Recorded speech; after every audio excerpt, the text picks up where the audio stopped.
Jeremias 33, 3, vamos lá? 33, 3. Jeremias: clama a mim e responder-te-ei, e anunciar-te-ei coisas grandes e firmes que não sabes. E quantas pessoas dizendo: pastor, eu creio nessa palavra, mas comigo não está funcionando. Quantas pessoas estão clamando e Deus não está respondendo? Porque verdadeiramente nem sempre nós entendemos como Deus responde. Verdade, pessoal.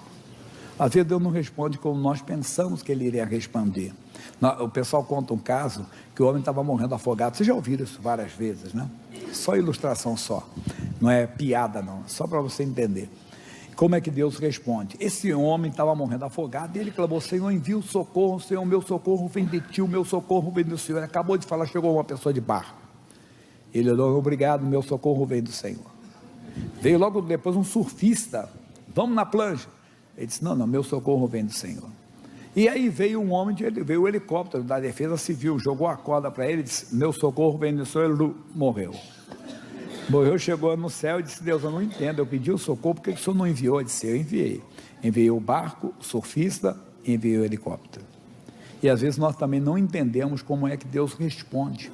Olha como é que Deus responde. Salmo 107, essa é uma das maneiras. Salmo 107, versículos 19 e 20, bem no meio da Bíblia. Salmo 107 é o Salmo, versículos 19 e 20. Então clamaram ao Senhor na sua angústia, e Ele os livrou das suas necessidades. Versículo 20. Enviou a sua palavra e os sarou, e os livrou da sua destruição. Deus enviou a palavra. Às vezes é uma palavra que vem, uma palavra que entra, uma palavra que toca. O missionário conta o testemunho de uma senhora lá no Meia, Rio de Janeiro, que ela tinha a bexiga riada, né, baixa, assim. Aí ela pediu ao marido: me leve na igreja. O marido: não gosto, mas tá bom, você está doente, eu vou te levar. Deixou ela na igreja e nem entrou.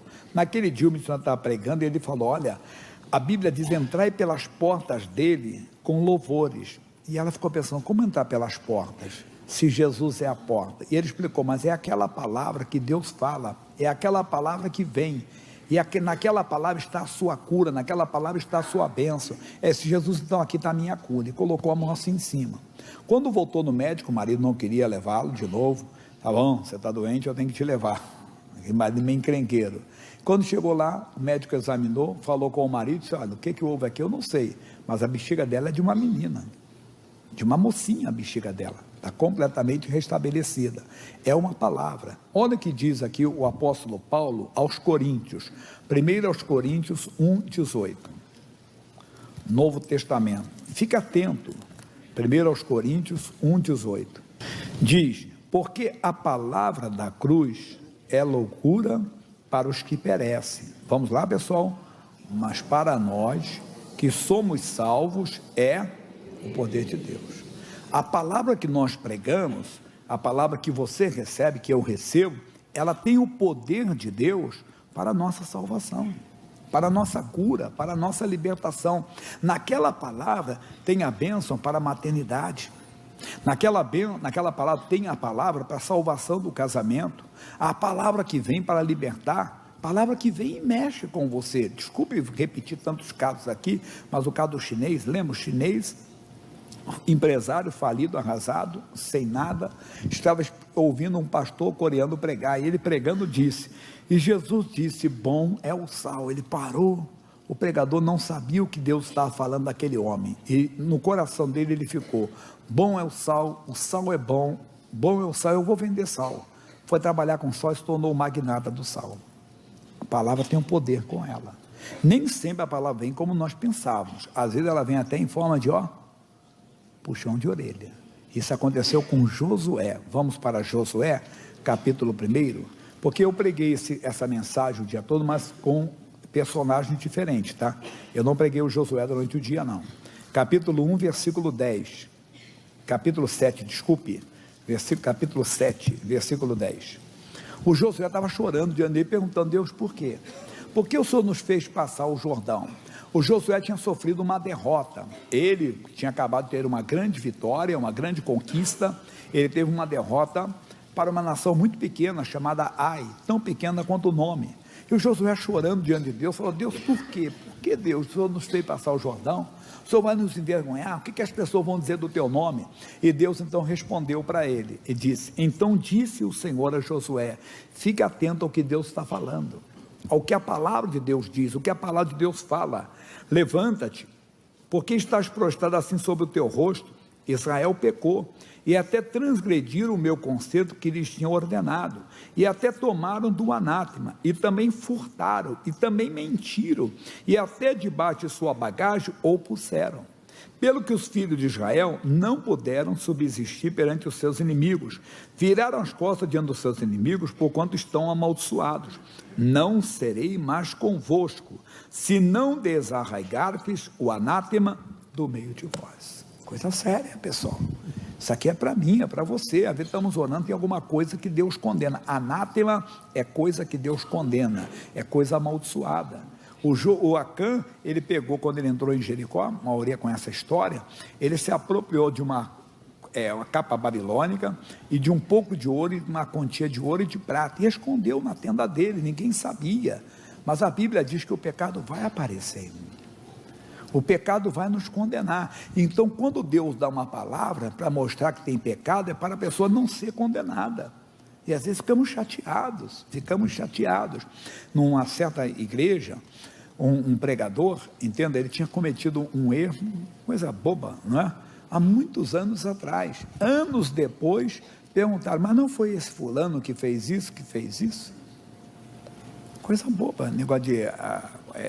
quando se muda de uma igreja para outra, um exemplo, o pregador, eu chego, eu recebo a direção da igreja: o senhor Jaime de Amorim Campos, o senhor casa está sendo transferido para Uganda, lá na África. Eu disse: tá bom, eu vou. Mas eu achei esse microfone tão bonitinho, levei comigo. Mas o pastor Gabriel, meu substituto, eu tinha que falar com ele. Aí eu não falo, uma coisinha boba, né? Depois de tantos anos vai aparecer. Aí vai lá um dia, daqui a 20 anos, já pensou? O pastor Gabriel vai pregar lá e diz assim: pastor Jaime, esse microfone não é aquele que estava lá na sede? Rapaz, isso deu um trabalho, isso deu até uma auditoria lá na igreja, foi um levantamento tremendo, todo mundo queria saber onde estava esse microfone, ninguém sabia, disse que tinham furtado, tinham coisa, e está contigo. Parece coisa boba que eu estou falando, não parece? Não, o pecado te achará, irmão. Deus faz isso no livro de Números, não vou ler agora para você, número, depois ele coloca para mim, se eu não me engano é 32, 35, 23, 35, depois ele confere para mim. E vai achar, o pecado vem. Então Deus está dizendo: ô Josué, tem pecado no meio de vocês, e às vezes tem em nós, é uma coisa que Deus condena, que guardamos, é uma paixão, entenda, é um desejo errado, é uma mágoa, desculpe repetir, é ódio, é mágoa, e está ali, e você começa a orar e não tem resposta, e Deus então usa um pregador, usa uma pessoa como agora, para mostrar, se não for tirado o anátema, Deus não pode operar. E às vezes o pecado não é como eu falei, depois do Josué vem os juízes. Ele pegou ali para mim, está ali, ó, eu troquei só o versículo, bota lá para mim. E se não, Números 32, 23, e se não fizesse assim, eis que pecaste contra o Senhor, e sabei que o vosso pecado vos há de achar. Porque o pecado vai te achar, porque aquele pecado vai ser o impedimento para Deus operar. Foi o pecado de Acã que impediu Josué de vencer. Às vezes é o pecado, irmão, do ódio, da mágoa, do ressentimento, da revolta, do pecado escondido. Às vezes uma coisa que não existe para Deus, pecadinho ou pecadão. Errou, tem que confessar, para que ele seja apagado. E vamos ver que a vida não é o pecado como nós sabemos. Juízes capítulo 6. Porém os filhos de Israel fizeram o que parecia mal aos olhos do Senhor, e o Senhor os deu na mão dos midianitas por 7 anos. O que eles fizeram que parecia mal? Às vezes o que você está fazendo, o que eu estou fazendo, o que eu sinto, o que eu desejo, não é mal aos meus olhos, mas às vezes é mal aos olhos de Deus. E o que eles fizeram não é nada demais. Nós vamos ver isso aqui, muitos conhecem a história. Mas aquilo atrapalhou. Por 7 anos eles ficaram nas mãos do midianita. Não é que Deus os deu, Deus não pôde protegê-los. Durante 7 anos eles foram escravizados, humilhados. Olha aqui o que diz: e prevalecendo a mão dos midianitas sobre Israel, fizeram os filhos de Israel para si, por causa dos midianitas, as covas que estão nos montes, e as cavernas e as fortificações. Loucura deles. Jesus fala em João 15:5, sem mim nada podeis fazer. Ele vai colocar ali, ó, no Salmo 127, versículo 1. Ele vai colocar, eu leio com você: se o Senhor não edificar a casa, em vão trabalho os que edificam. Se o Senhor não guardar a cidade, em vão vigia a sentinela. E eles guardavam o que eles produziam em cavernas, em covas, mas não funcionava, porque o inimigo vinha e descobria tudo. Diz: porque sucedia que, semeando Israel, subiam os medianitas e os amalequitas, e também os do Oriente contra eles subiam, e punham-se contra eles em campo, e destruíam a novidade da terra, até chegarem a Gaza, e não deixavam mantimento em Israel, nem ovelhas, nem bois, nem jumentos, porque subiam com seus gados e tendas, vinham como gafanhotos, em tanta multidão, que não se podiam contar, nem a eles, nem aos seus camelos, e entravam na terra para a destruir. Assim Israel empobreceu muito pela presença dos midianitas. Olha o que faz o inimigo na vida de alguém, do território. O inimigo na vida de uma pessoa faz a pessoa empobrecer financeiramente também. Quantas pessoas já andaram por cima e estão andando por baixo? Quantas pessoas tiveram tudo e não estão tendo nada? Outros não financeiramente, empobrece fisicamente, só vivem doentes, enfermos, parece que estão com o sistema imunológico lá embaixo.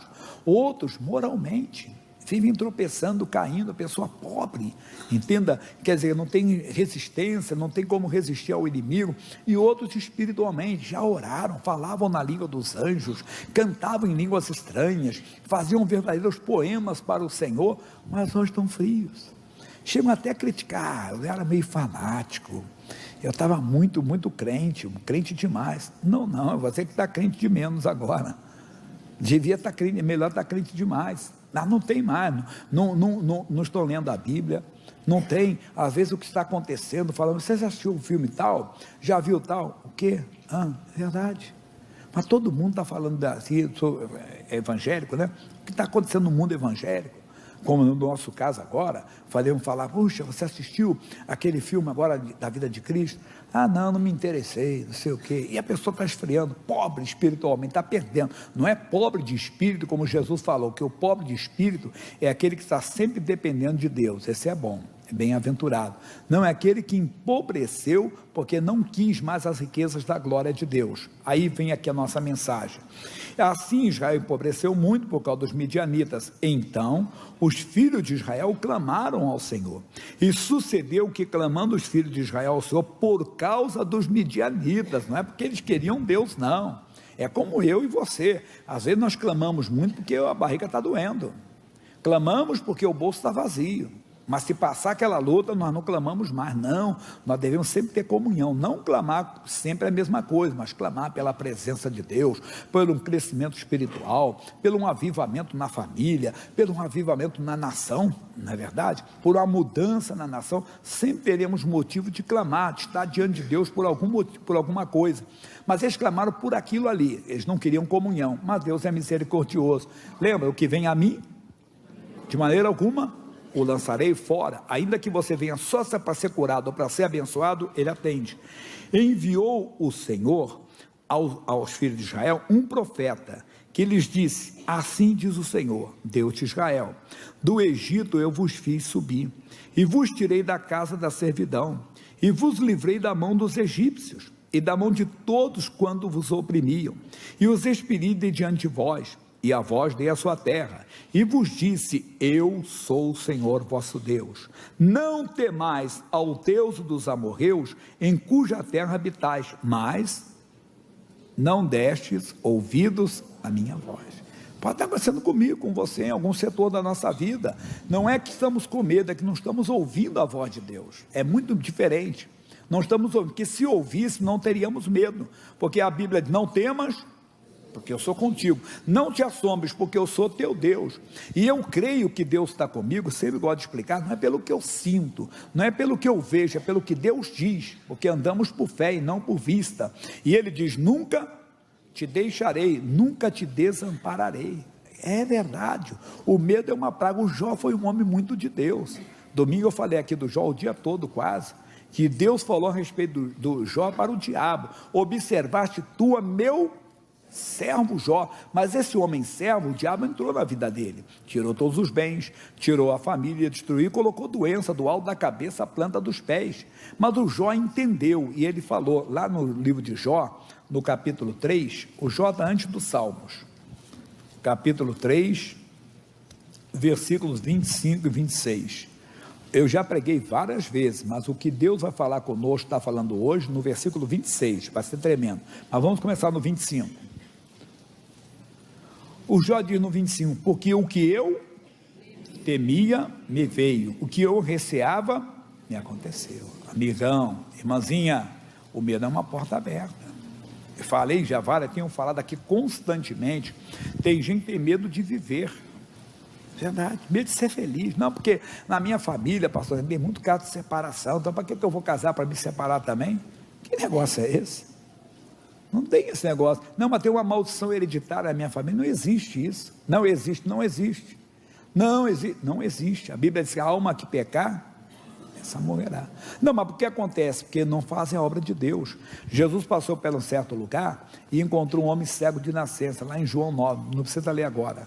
E os discípulos, Senhor, Rabi, quem pecou, este ou seus pais, para que nascesse cego? Pergunta sem pé e sem cabeça. Como é que ele poderia pecar antes de nascer? Ah, mas ele foi em outra encarnação. Desculpe se eu ofendo alguém, mas não posso deixar de falar a verdade. Não existe reencarnação. Isso é antibíblico. Hebreus 9, 27, a Bíblia diz, ao homem foi dado o direito de morrer somente uma vez.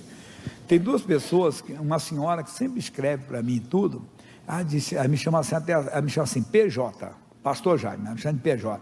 PJ, eu gosto tanto da sua mensagem, mas quando você fala da reencarnação, aí você não sabe o que está falando. Um outro foi o senhor que eu encontrei, até quando não vejo ele há algum tempo, mas sempre encontrava com ele na rua, e ele falava assim, Amorim, como gosto das suas mensagens, Amorim, mas quando você fala de reencarnação, o que eu posso fazer? Tem que pregar a verdade é, ao homem foi dado o direito de morrer somente uma vez, vindo depois disso o juízo. Não existe reencarnação. Aquilo que para quem está começando a entender, que o Elias reencarnou em João Batista. Mentira. Mas por que você fala isso? Porque Elias não desencarnou. Se ele não desencarnou, como é que ele pode reencarnar? Re é do latim, quer dizer de novo. Como é que ele pode encarnar de novo se ele não desencarnou? Besteira, então não existe. Para com essa bobeira. Desculpa se eu estou lhe ofendendo, mas tem que falar a verdade. Então, não, nem ele, para com essa bobeira, nem seus pais, que não tem esse negócio de que é hereditário. Foi assim para que se manifeste nele as obras de Deus, mas não parou. Convém que eu faça as obras daquele que me enviou enquanto é dia. A noite vem quando ninguém pode trabalhar. Quer dizer, Jesus tinha que fazer a obra. Somos nós. Não, porque se está tendo isso, agora no meu não vai ter. Eu vou fazer e não vai ter. O outro tem medo, irmão, de comer. Não, porque quando eu como a minha pressão sobe. Outro diz, não, quando eu como a minha glicose. Claro, você tem um profissional da saúde que cuida de você, da alimentação, ele fala lá, mas tem gente que virou uma paranoia, pessoal. Virou uma doença, a pessoa não tem medo de comer, tem gente que beber água, tem gente que beber água. Não, porque quando eu bebo água, meu estômago chega. Por que eu estou falando isso? Veja o 26. Nunca estive descansado, nem sosseguei, nem repousei, mas veio sobre mim o quê? Perturbação. Irmãozinho, vê se o medo não está virando uma perturbação, que muita gente está com perturbação já. Não como por causa disso, não bebo por causa disso, não viajo por causa disso, não durmo, porque toda vez que eu vou deitar, pastor, já fico escutando no meu coração. Claro, você está vivo? Seria esquisito se você não escutasse seu coração bater. Não, porque ele bate esquisito, então pega um lado que você não vai escutar. Verdade. Não, eu tenho medo de dormir, porque toda vez que eu penso que eu vou dormir, eu não vou acordar, porque o meu avô foi assim. Virou perturbação, meu irmão. O medo traz a perturbação, e muita gente está com perturbação na vida, verdadeira perturbação. Eu tenho medo de envelhecer, tem gente que diz, que eu não quero dar trabalho para ninguém. Que besteira. O bom é que você não dê, mas se for dado para alguém, é para o filho, para alguém da família, que um dia você cuidou também. Mas não é isso que eu quero falar. A Bíblia diz que na velhice nós seremos viçosos. Leia lá o Salmo 92, os dois últimos versículos. Na velhice serão viçosos, fortes e florescentes. Bonito, eu falei de uma irmãzinha, membro aqui da igreja, 96 anos de idade. Eu lembro quando eu conversei bastante com ela, ela tinha 92. Eu contei isso para vocês, que ela foi fazer um check-up, ela estava junto com o sobrinho dela, que é médico. Ela disse, pastor, o doutor falou no exame que todos os meus órgãos estão, joias. 92 anos de idade. Agora eu conversei com ela com 96. até ela é árabe, eu brinquei com ela, assim, só gosta de fazer quibe? Não, de fazer não, eu gosto de comer quibe. Ainda vai lá. Aí agora está com 96, bati um papo, mas não era dela agora, queria falar mais coisa de família. E de hora dela ir embora, eu olhei assim, 96 anos, vi que ela estava com tipo uma mochilinha. Ele disse, será que ela dirige? Você está acompanhando de alguém? Não. Eu estou agora morando aqui, pastor Jair, ela é lá de Barueri. Estou morando aqui agora no Paraíso, que meus sobrinhos querem que eu more perto deles, não querem que eu fique sozinha lá. Mas eu disse, não, eu não tenho esse medo não. E a senhora vai para casa como? Vou de metrô. Pega ali, aí depois ele me busca lá no metrô, disse, rapaz, 96 anos, mas forte, bonitona, 96 anos de idade, é o que tem que ser. Para com essa, tem gente de medo então de envelhecer. O medo é uma porta aberta. Israel, eu disse para vocês, não temam os deuses dos amorreus, em cuja terra habitais, mas não me deste ouvir. Olha aí, maldição sem causa não se cumpre. Então você está clamando, Deus está respondendo, para com esse medo. Esse medo é um pecado na sua vida. Esse medo faz você empobrecer, faz você viver triste e faz você viver perturbado. Que se contar aquela coisa, lembra do testemunho daquela senhora, que esse parece cômico, motivo de dar gargalhada mesmo. Pastor Jair, eu tinha medo de tomar banho. Mas por quê? Porque eu pensava que ia morrer afogada no chuveiro. Eu já vi gente com pânico de água, batismo, vai ter batismo nas águas, espero que não tenha ninguém com pânico de água. Mas eu já batizei pessoa que quando saiu da água, ficava assim, já entrava na água assim, misericórdia. Parece como, mas tem. E essa senhora deu testemunho aqui, era do chuveiro. Ela disse, pastor Jaime, eu tomava banho com a porta aberta, um parente meu tinha que ficar na porta, se eu passasse mal ele já entrava. Eu entrava em pânico, não é cômico? Não, é perturbação mesmo. Amigo, acaba com isso. Hoje nós vamos orar, você está clamando a Deus, Deus está te respondendo. Tem pecado como Josué, tem que tirar. Ou tem situação que aí é diferente. É o que? 2 Crônicas, capítulo 20. Não dá para ler tudo não, já vou ler já no versículo 17, só o versículo 17. Você está clamando a Deus. 3 nações estavam contra o Josafá. Josafá então se coloca diante de Deus e clama aos céus, clamou ajuda, clamou socorro. É uma direção que Deus dá, resposta, hein? Então tem pecado, tem que ser tirado, tem medo, tem que fechar essa porta. E agora, o que é? Nesta peleja não tereis de pelejar. Parai, está em pé, e vede a salvação do Senhor para convosco, ó Judá e Jerusalém. Não temais, olha aí, nem vos assusteis, amanhã saíres ao encontro, porque o Senhor será convosco. Mas Senhor, como é que eu vou sair na batalha e não vou pelejar? Eu vou ao encontro do inimigo, e o inimigo não vai? Não. Josué não teria que fazer, Josafá não tinha que fazer nada, só tinha que parar e estar em pé, e é o encontro do inimigo. Mas como é que eu vou ao encontro do inimigo, Senhor, se o inimigo vem para me acabar, para me atacar? Olha o versículo 22, que diz assim, 22, e ao tempo que começaram com júbilo e louvor, o Senhor pôs emboscada contra os filhos de Amon e de Moabe, e os das montanhas de Seir, que vieram contra Judá e foram desbaratados, porque os filhos de Amon e de Moabe se levantaram contra os moradores de Seir, para os destruir e exterminar. Acabando eles com os moradores de Seir, ajudaram uns aos outros a destruir-se. E entretanto chegou Judá à atalaia do deserto, e olharam para a multidão, e eis que eram corpos mortos. Josafá não derramou uma gota. Tem situação que você não tem que fazer nada. Eu já dei às vezes, explicação para alguém assim, um aconselhamento. Pastor Jaime, eu já fiz tudo que tinha que fazer. Então deixa as coisas acontecerem agora. Deixa as coisas. É o que o Josafá tinha que fazer. Ele tinha que deixar as coisas acontecerem. Ele tinha que se levantar, ir para cima do inimigo, louvando a Deus, adorando a Deus. Mas antes dele chegar no inimigo, o inimigo se autodestruiu. A mesma coisa contigo. Tem situação que você não tem que fazer nada, tem que deixar a coisa acontecer, porque Deus está no controle. Entrega o teu caminho ao Senhor, confia nele, o mais ele fará.